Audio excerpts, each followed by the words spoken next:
Welcome to the History AI podcast, where the past comes alive with facts, anecdotes, and a dash of humor. Here are your hosts, Chuck and Marco. Hello, listeners. Welcome back to the History AI podcast. I'm your host, Chuck. And I'm Marco. We're glad to have you with us for another deep dive into history's most fascinating figures. Today, we're looking at the life and times of the revolutionary writer, Thomas Paine. Ah, Thomas Paine, the guy who made common sense not so common anymore. That's right, Chuck. Paine's pamphlet, Common Sense, was anything but common in its impact. But before we get into the depth of Paine's writings, let's dive into his early life, shall we? Absolutely. Paine was born on January 29, 1737, in Thetford, Norfolk, England. Not exactly the birthplace you'd expect for one of America's revolutionary thinkers, right? Indeed. In his early life, Paine wore many hats: corset maker, sailor, and tax officer, just to name a few. That's a wide range. From corsets to the high seas and tax collection. Talk about diversity in career choices. Yeah, but it's his family history that's even more intriguing. Paine's father, Joseph Paine, without the E, was a Quaker, while his mother, Frances, was an Anglican. Talk about a house divided. Religious differences aside, Paine had a natural gift for writing, and it didn't take long for him to leave his mark on the world stage. His talent for eloquent prose would eventually lead him to Benjamin Franklin, who encouraged Paine to emigrate to the American colonies in 1774. And this move would change the course of history. Once in America, Paine's writings would play a crucial role in galvanizing the American Revolution. It was in 1776 that Paine penned the famous pamphlet Common Sense. In it, he advocated for American independence from Britain. And mind you, at a time when the idea was still seen as radical by many. It said that common sense was read aloud in taverns and meeting halls across the colonies.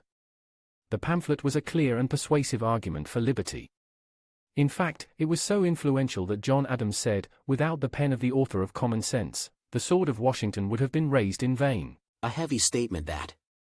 But it wasn't just common sense that made waves. Later in 1776, he released The American Crisis, a series of pamphlets that inspired the American troops. And his political beliefs? They were pretty radical for the time. Paine was a strong advocate for republicanism, rejecting monarchy and hereditary succession. In his words, the hereditary succession of the crown signifies nothing more than the right of a particular family to commit treason. Ouch! Tell us how you really feel, Paine. He certainly didn't mince words. But Paine's revolutionary fervor wasn't limited to America. He traveled to France and wrote Rights of Man in defense of the French Revolution. This work further solidified his reputation as a radical thinker and writer. Paine was all about challenging the status quo.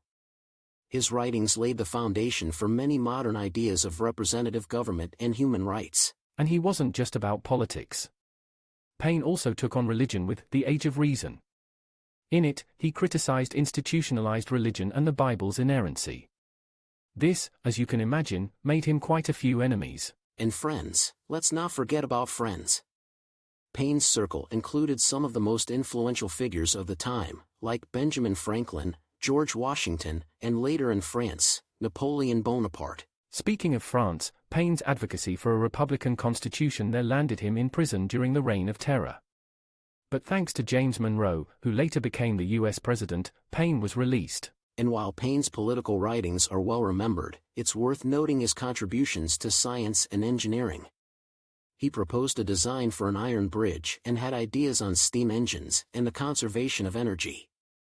Talk about a Renaissance man. Paine's life, however, wasn't always easy.